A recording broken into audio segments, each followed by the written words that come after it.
your latest movie, Learning to Drive, you star with Sir Ben Kingsley. It's a charming little movie, but as it begins, Wendy's life is kind of in disarray. Talk about her character as the movie starts.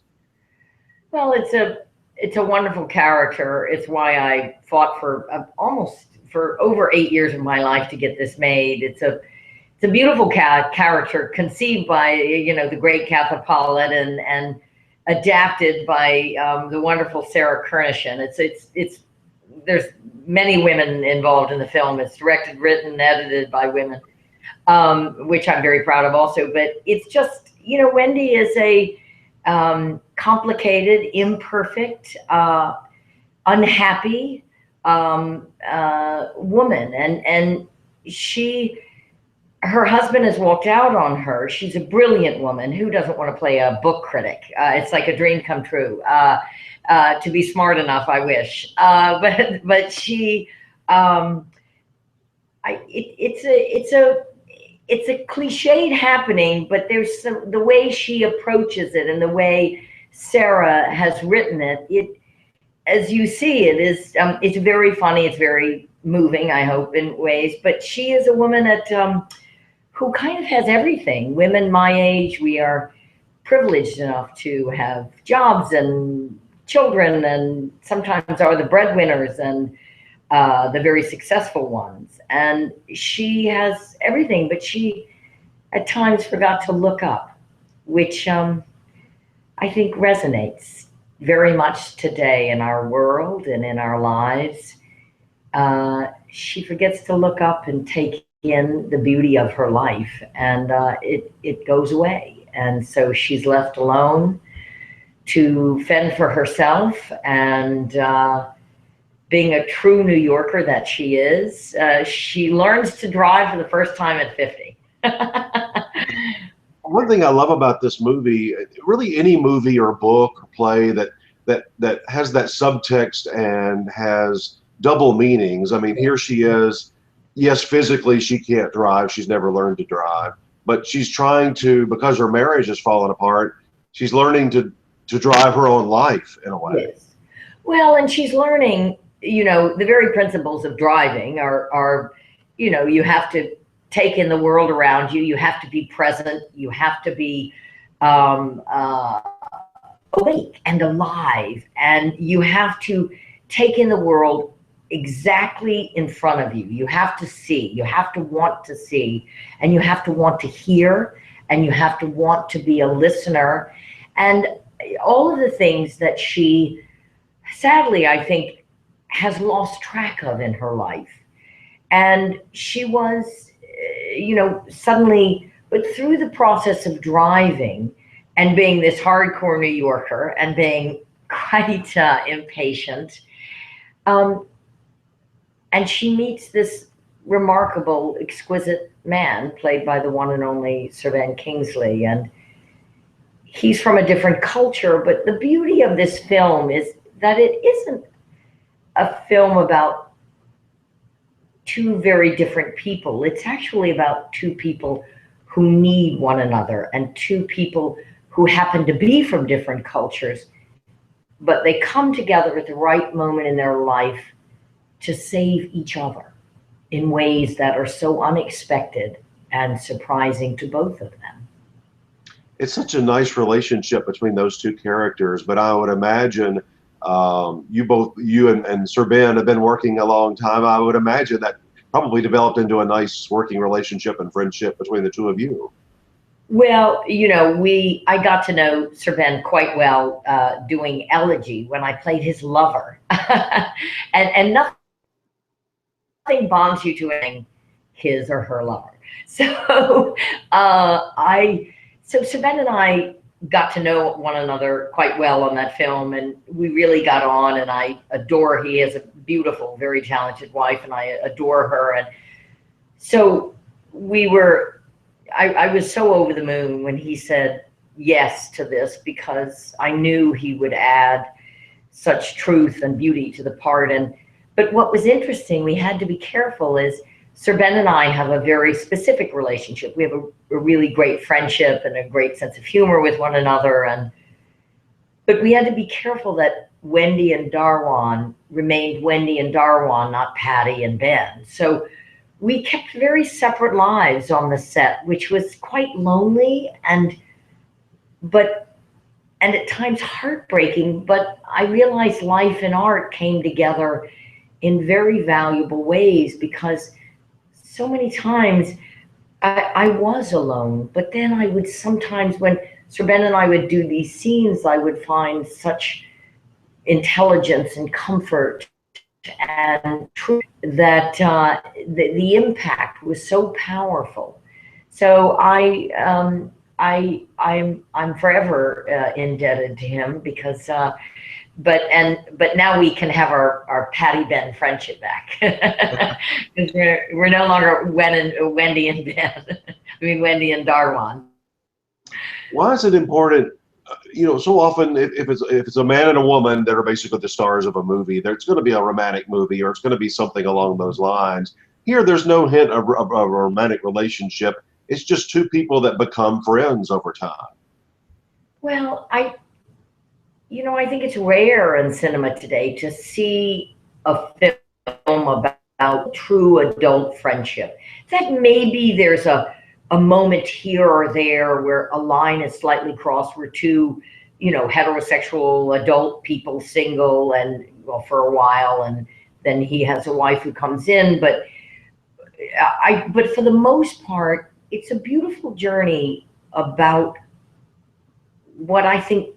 I have extraordinary friends in my life, and this film at moments is a tribute to them, because the men and women, the male and female friends I have saved me, have lifted me, have taken me to a new place in my moments of despair. And I think it's rare you see that with female friends or male friends, but you rarely see it with a man and a woman coming together in a true kind of empathetic friendship. And it's one of the reasons I loved the film, and why I wanted to make it, because there were aspects about it that I thought were unique and unusual, especially in cinema today. But also the incredible, given what's happening in the world right now, just the beautiful images in this film of this man in a turban in a car with me, and the beauty of this man, and the beauty of cultures, and how it isn't about tolerance, it's about acceptance and love. It's about really wanting to know people of different cultures and celebrating them, and realizing just how much you can learn from them, and you become a better person because of them and because of their culture. When you make a movie, you don't know how it's going to be in terms of releases and audiences and so forth, but you must have been thrilled when I remember when this thing opened up, and it had such a great response, great box office. What were your thoughts that first weekend? I mean, it was so much of my life was involved in this, and this extraordinary woman, our producer Dana Friedman, who a stalwart and brilliant and amazing woman who never gave up. Someone said, "Patty, what do you need to get a movie made?" I said, "Tenacity, patience, and bourbon." And the opening, I remember our premiere in New York City, and it was packed, and the gorgeous Broad Green, who got the film made, wrote a check, amazing Gabriel Hammond and Daniel Hammond made this film with all women, everybody in the film, everything associated with the film, it's all female film. But these two beautiful young men were starting a new company, and they chose, of all the films they could have made, they chose to make this film. And it was their first film. They wrote a check, we got the film made, and then we had the New York premiere. And my family was there, my sisters, and it was honestly one of the most extraordinary nights of my life, and I've had a lot in this industry. I've had a lot of amazing nights, but this one is just an all-time high. And just to see, I've taken many pictures, but there's a picture of me on opening night with Katha Pollitt, who wrote the essay, Sarah Kernishan, who adapted it, the great Thelma Schoolmaker, who, you know, the greatest editor in the world, myself and Dana, all there on you know, the premiere of the film. And I thought, and Isabel Quachette, our gorgeous director, all of us together in one moment. And then for it to actually do well at the box office, that we were like, I remember, like, I had a couple of friends who would call me and said, Patty, do you know that your film was like #1 at Lincoln Square? I did a little dance around my apartment. My dog saw it. That whole experience is going to ruin you the rest of your career. Nothing else will live up to this. No. I mean, it was just triumphant. It was just but it's the power of, you know, our business is really difficult. It's rough. It's tough. The older you get, I'm lucky at 55 now to still be working and to still have jobs and opportunities. I'm a very, very, very lucky person, and an exceptionally lucky woman, as we know, if the odds are not in our favor. But I'm just thankful that occasionally, when all seems lost, there are remarkable people who step in this business. And you know what I'm talking about. There are remarkable people who step in. And it continues to happen. You know, you asked me if I was I'm in the process of trying to get this movie made about Tallulah Bankhead, and I'm in the long journey of that. She was a real character. Would you be playing her? Yeah, pardon? I said she was a real character. Would that be a role for you? Yes. First of all, who else has that voice? But I actually favor her in ways. I don't want to flatter myself. She was quite attractive and quite fabulous looking. But I favor her. So, and I'm Southern and all that good stuff. So, and I think I'm crazy enough. Well, I think this learning to drive may be something that really catches on here during award season. I wanted to ask you 3 or 4 awards-related questions from your past. And let's start most recently. You were a Tony Award nominee earlier this year. Yeah. What was the experience like returning to Broadway and also getting your first Tony nomination?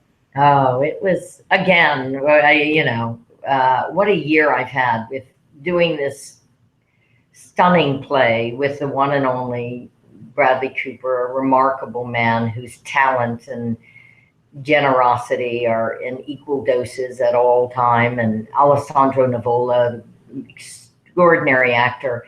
And, you know, these 2 men that I got to act intimately with every single night of my life, it made me a better actor.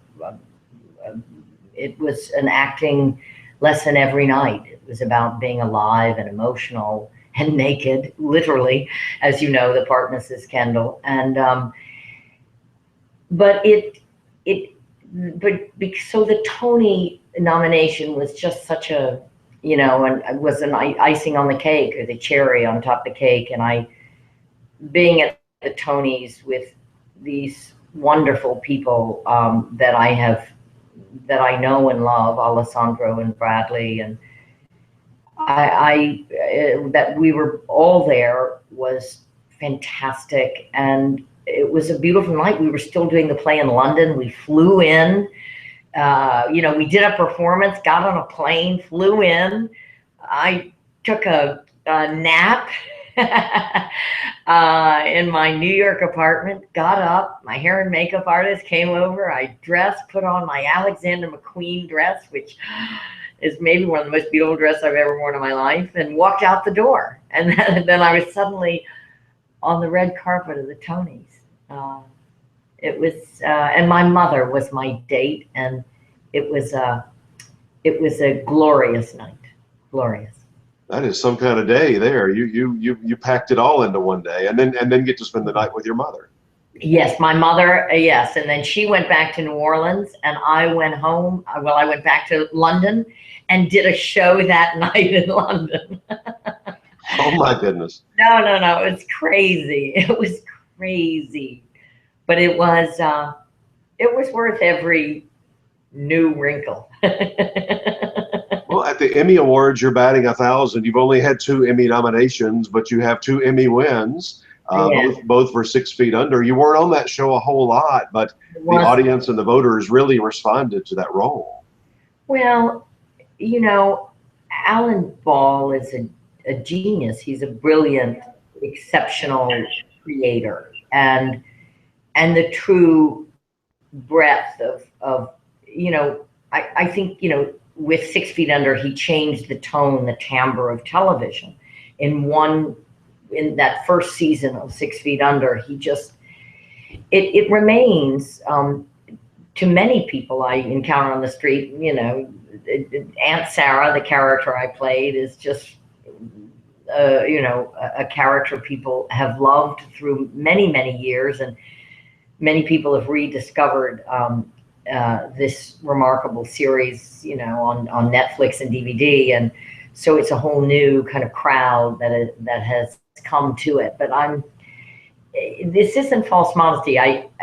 It was a remarkably written part. It was just delicious. And every time they brought me in, every writer on that show, it was written by several, Alan Ball would of course oversee it, and it was conceived by him, but the writers would write these episodes for me that were extraordinary. And then they always had these great directors. And then I had these, I had Franny Conroy and Kathy Bate by my side.